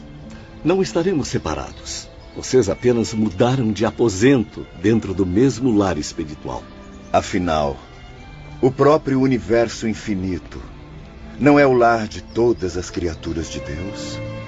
Sejam bem-vindos, meus caros filhos. Que Jesus inspire a todos nesta nova etapa que hoje se inicia. Confiem, aprendam, trabalhem para que possam vencer. Esta mansão pertence a vocês. Habitam agora um lar que é seu e onde encontrarão outros irmãos, também filhos de Deus. Que assim seja, irmão Sóstenes. Maria, mãe de Jesus, sob a licença do seu respeitável filho, ordenou a criação deste recanto para que se preparassem à reabilitação indispensável. Encontrarão no seu amor de mãe o suporte para vencer as trevas dos erros que cometeram no passado. Cumpre, portanto, apressar a marcha, recuperar o tempo perdido. Espero que saibam compreender com inteligência as suas próprias necessidades. Não respondemos nada. Lágrimas umedeceram nossas pálpebras. Éramos como meninos tímidos, jovens pupilos que se vissem a sós pela primeira vez com o velho e respeitável professor ainda desconhecido. Em seguida, foram conduzidos ao internato onde deveriam residir. Lá passaram a noite e logo pela manhã saíram para passear.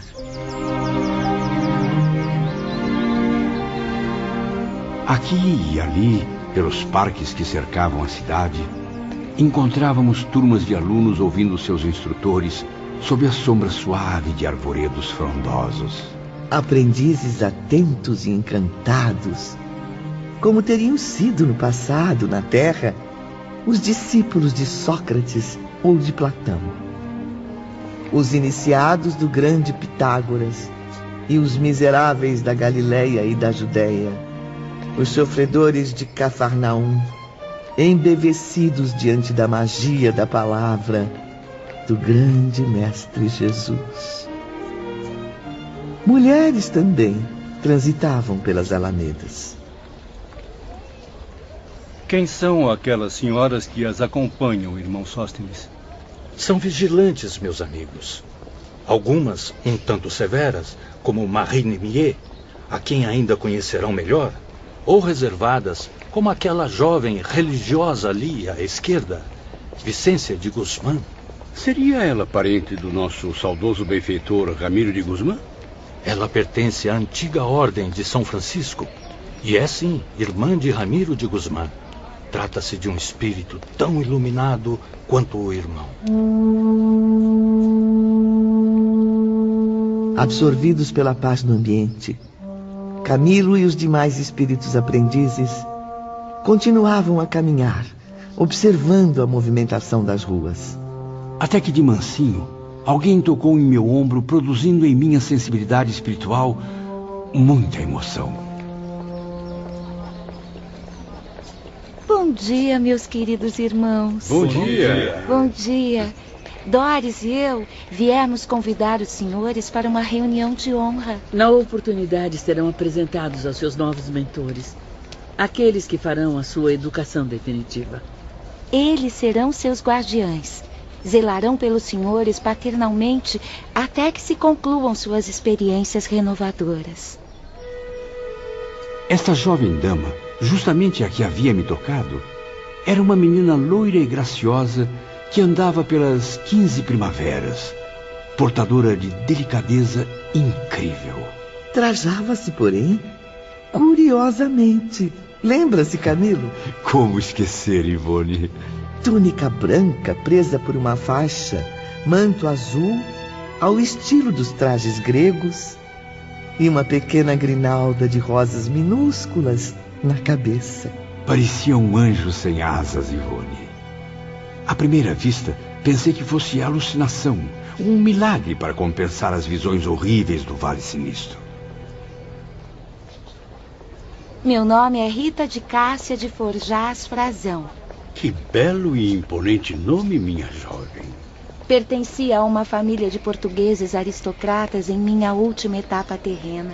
Perdoe-me a indiscrição, Rita, mas estou curioso em saber o motivo de trajar-se desta maneira, assim, tão interessante. Sepultaram-me assim, ou melhor, assim vestiram o meu corpo carnal quando o abandonei pela última vez na terra. Mas por que usar as mesmas roupas daquele momento tão trágico? A volta ao invisível, acreditem, senhores, foi muito proveitosa ao meu coração, mesmo com a tristeza que causou a um ser muito querido. Por isso, mantive na mente a recordação da última roupagem terrena.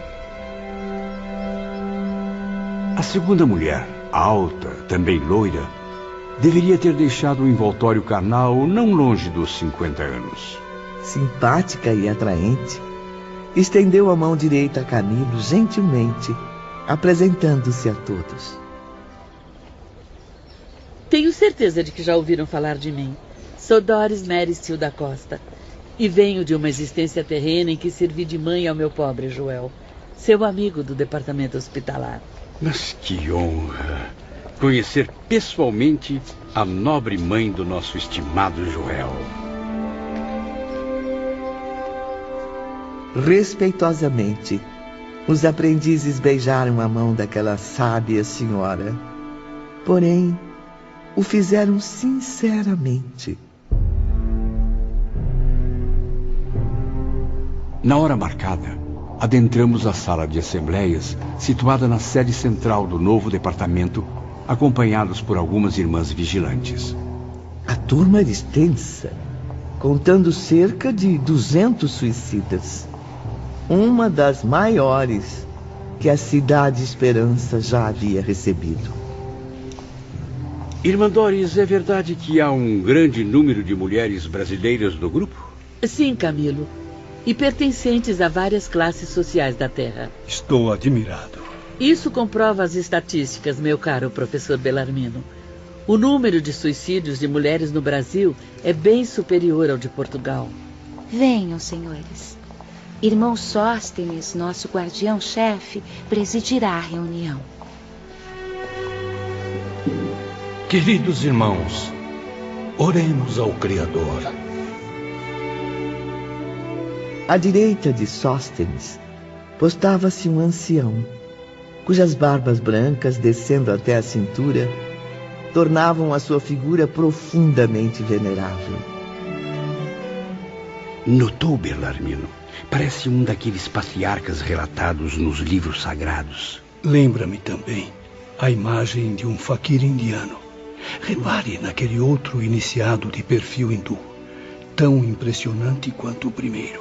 Sim. Aparenta menos idade, embora reflita a mesma maturidade do ancião. Mais além, à direita de Sóstenes, um espírito com aparência bem jovem também despertava a atenção, uma vez que ocupava outra cadeira de principal, e não o lugar reservado aos auxiliares. Formosíssimo de semblante, com traços finos, seu perfil hebreu irradiava uma paz extraordinária. João de Azevedo mal conteve o espanto.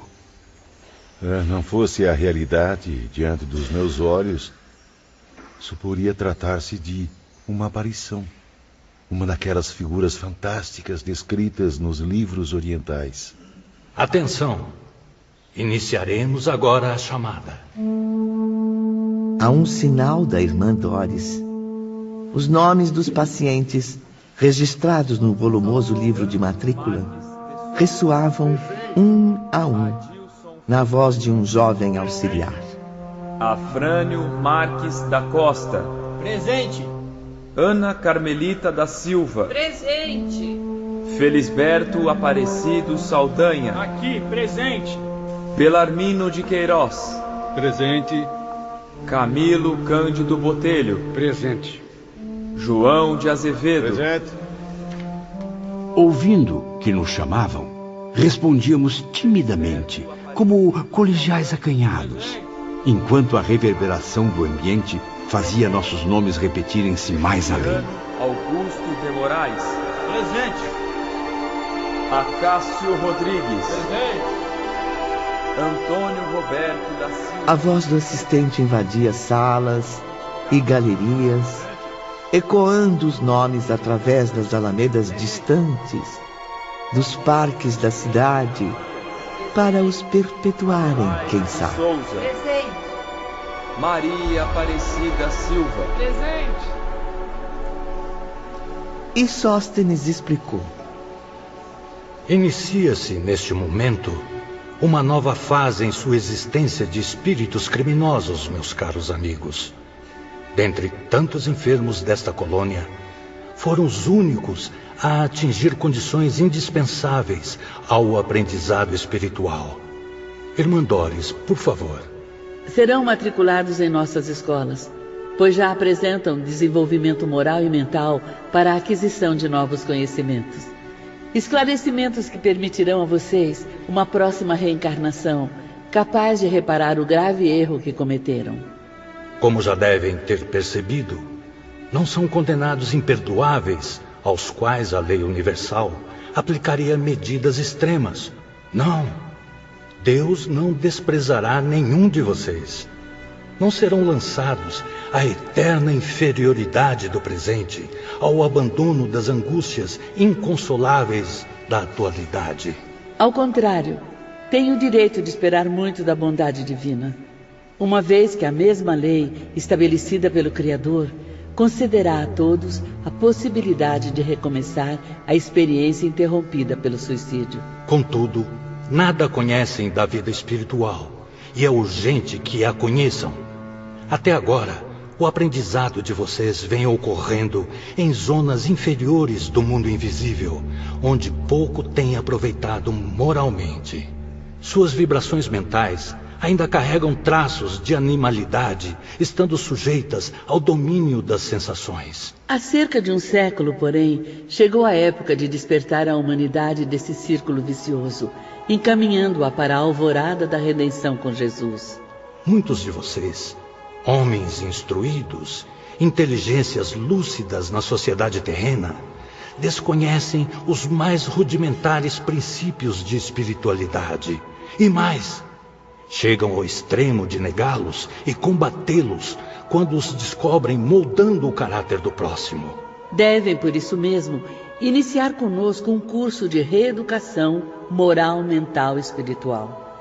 Não fosse o gesto precipitado que praticaram, cometendo o suicídio, afrontando leis imutáveis que ainda desconhecem, hoje estariam glorificados pela vitória, premiados pelo cumprimento do dever, preparados para novos ciclos de aprendizagem.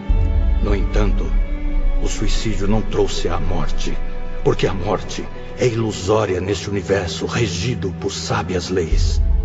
Muito menos concedeu repouso, esquecimento, nem destruição. Afinal, atingiu só o corpo físico terreno, não o espiritual, onde mora a sua verdadeira personalidade. O suicídio arrebatou todo o mérito que poderiam ter, lançando seus espíritos na mais profunda desgraça, da qual não sairão enquanto não vivenciarem provações reparadoras. Pois saibam desde já, meus amigos, na dolorosa luta para realizarem tamanho desejo, ainda derramarão lágrimas por mais de um século.